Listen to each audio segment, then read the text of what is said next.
Good morning and praise the Lord, beloved. We thank God this morning for the gift of life and the day that He has made, that we may rejoice and be glad in it. My name is Alice Olawo, and by God's grace, I serve as a lay reader here at the cathedral. This morning, our sign language interpreter is Rosalind Njuguna. Welcome, Rosalind. Let us pray. Gracious and loving Father, Lord, we thank you for your faithfulness. Day by day, you watch over us, O Lord. You give us a good night's sleep and wake us up early in the morning, faithfully providing for us throughout the day, O Lord. We commit ourselves to you, O Lord, as we listen to your word this morning.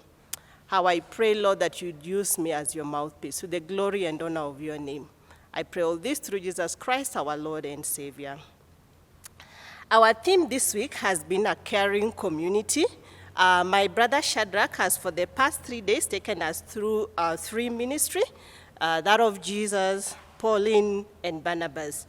For the next 3 days, we will look at Dorcas, Good Samaritan, and listening, or ministry, as well as the ministries of presence. So let us begin our reflection today on the Dorcas ministry. Our reading will be drawn from Acts chapter 9, verses 36 to 43, and I read. In Joppa, there was a disciple named Tabitha, which when translated is Dorcas, who was always doing good and helping the poor. About that time, she became sick and died, and her body was washed and placed in an upstairs room. Lydda was near Joppa, so when the disciples heard that Peter was in Lydda, they sent 2 men to him and urged him, "Please, come at once." Peter went with them, and when he arrived, he was taken upstairs to the room. All the widows stood around him, crying and showing him the robes and other clothing that Dorcas had made while she was still with them. Peter sent them all out of the room. Then he got down on his knees and prayed. Turning towards the dead woman, he said, "Tabitha, get up." She opened her eyes, and seeing Peter, she sat up. He took her by the hand and helped her to her feet. Then he called the believers and the widows and presented her to them alive. This became known all over Joppa, and many people believed in the Lord. Peter stayed in Joppa for some time with a tanner named Simon, and this is the word of the Lord. In this passage, we see Peter going to Joppa, where there was a disciple named Tabitha, who was also known as Dorcas. The Bible tells us that she was always doing good and helping the poor. And about that time, when Peter was there, she became sick and died. And so Peter was called in. This morning, I want to share 5 lessons that we can learn from Dorcas in the context of our theme, which is a caring community. We want to look at how then was Dorcas caring. Now, the first thing is that Dorcas was a disciple of Jesus. A disciple is someone who has accepted God's authority and rulership in his or her life. Now, to be a disciple means you strive to become the person who God wants you to be. It also means walking in the footsteps of Jesus, and like Jesus did, his disciples are expected to pray, to worship, to love, to give, and to spread the gospel. Now, disciples of Jesus also have a purpose and direction. Thus, they are focused in the things that they do. Their main goal is to touch lives by pointing others to Jesus. Disciples of Jesus love God with all their hearts, and they love their neighbors as well, and they are willing to take up their cross daily and walk with Jesus. They understand that following Jesus comes at a cost because they have to let go of their worldly pleasures, and they are willing to take up this cost. Their actions are driven by love for God and for others. As a disciple, Dorcas must have been driven by this same love, which is only possible when the Holy Spirit lives in us and daily empowers us.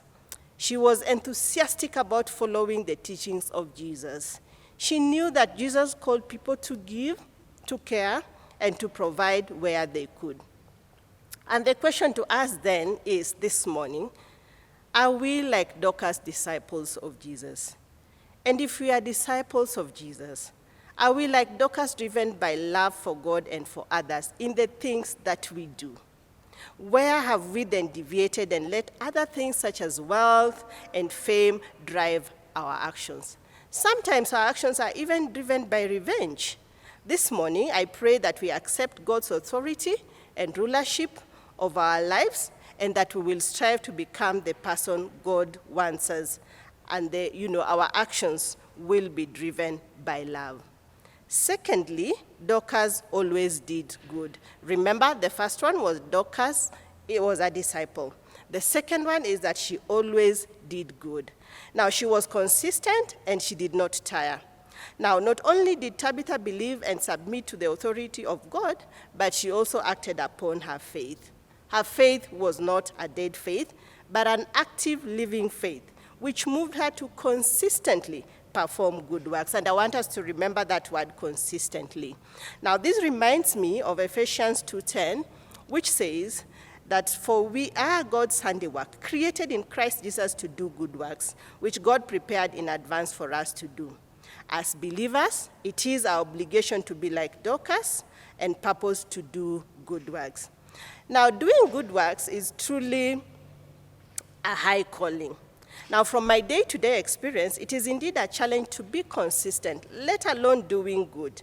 More often than not, we will do good sometimes, or most times, but remember, Dorcas always did it. Many are the times that we tire, and we'll probably wonder what we will get out of it, or whether the people we are doing the good for will appreciate it. And sometimes we even wonder, do they really deserve it? We are likely to find an excuse not to be consistent in the good that we do.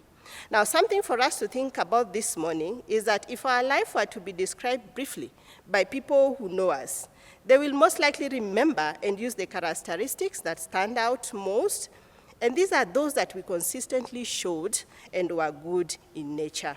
The people closest to us will not remember the one thing that we did one big time, but they'll remember the things that, we generally did in our day-to-day life. Now, Dorcas made a living out of doing good works. She was never idle, but she always busied herself helping other people. Now, like Dorcas, may we not stop at having faith only, but may our faith be accompanied by good works. Remember, James 2:26 says, "For as the body without the spirit is dead, so faith without works is dead also."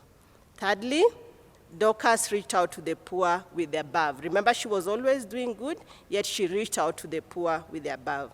Now, again, we look at our society today. We tend to have boundaries when we are doing good. In most circumstances, we will do good to those who are likely to be of our class and sometimes within our circles of influence. Now, rarely do we purpose to reach out to the poor. It reminds me of the parable of the rich man and Lazarus in Luke 16, verses 19 to 31. And verses 19 to 21 says that there was a rich man who dressed in purple and fine linen and who feasted sumptuously every day. And at his gate lay a poor man named Lazarus, covered with sores, who longed to satisfy his hunger with what fell from the rich man's table. Even the dogs would lick his sores. I'm sure we get the picture. The rich man failed to reach out to Lazarus, who was right next to him. And I suspect it was because Lazarus was not of his class. I'm certain we have a number of people who are in need around us, and especially during these challenging times. Many have lost their income sources and are struggling to even get a meal for the day. We also have a number of children who lack school fees to go to school. How about the orphans and the widows?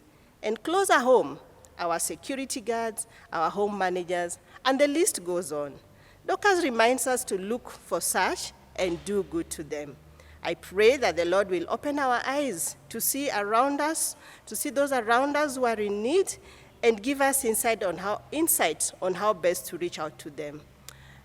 Dorcas' actions, the fourth point is that Dorcas' action had an impact and they left a legacy. The good Dorcas did left a mark.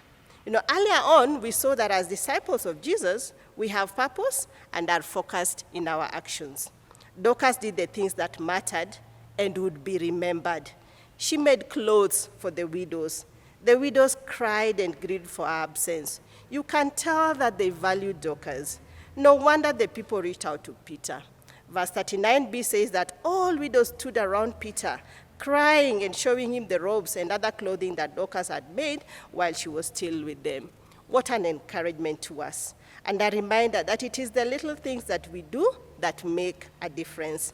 We do not have to look for the big things that will probably cost us much to make an impact. It can be as little as the words of comfort and encouragement that we say when family and friends are going through a difficult time. How then can we become more purposeful as we reach out to others, in using the abilities that God has graciously given to us? When we die, how will people remember us? Will they remember a loving, caring, and kind person? Or will they say in their heart, good riddance? I recently heard of a conversation where someone had died after a battle with a long-term illness. And because of the pain and the suffering this person had caused, the conclusion was that the person deserved going through the same pain that they had caused others. There was no remorse in their absence. I pray that when we live our physical life to be joined with our Lord, what remains would be stories of how we made a difference in people's lives. And finally, Dorcas used her God-given gifts to help others. She must have been gifted in serving. She must have had talent in designing, tailoring, and stitching. Remember, the robes were beautiful. She certainly put that to good use. She made clothes for people who needed it, the widows, and they showed off their robes as they cried. Now, for one to show off something, they must have valued it, and it must have been beautiful. Now, Dorcas must have truly taken time to design each robe and meticulously make them. Each and every believer has been given a gift by the Holy Spirit. And Paul outlines this very well in 1 Corinthians 12, 7 to 11, and also Romans 12, 3 to 8. They are varied. They include faith, they include healing, prophecy, proclamation, and many others. Now, all these gifts are not for us to keep to ourselves, but they are to be used for the common good and to bring glory and honor to God. They are to be used to help and encourage other people. So my question to us this morning is how we are using the gifts that God has given us. I do hope that we know what our gifts are, and we are using them as the Lord expects us to do. Dorcas did, and she grew the church by helping others, and she cared. And so in summary, may the Lord enable us to learn from Dorcas to be disciples whose actions are driven by love, to be consistent with the good that we are doing it, and remember it is, always, and to reach out to the poor, to be focused and purposeful, that we may leave a mark, and also to utilize the gifts that God has given us. Let us pray. Gracious and loving Father, thank you so much for the example of Dorcas, who always did good, O Lord, who was a disciple of Christ, Jehovah, and who always was consistent in the things that they do. Would you help us to be an example like our Lord, and to show our care to the community? We commit the rest of the day into your hands. May you watch over us. May you enable us to show care to those around us. We pray this through Jesus Christ, our Lord and Savior.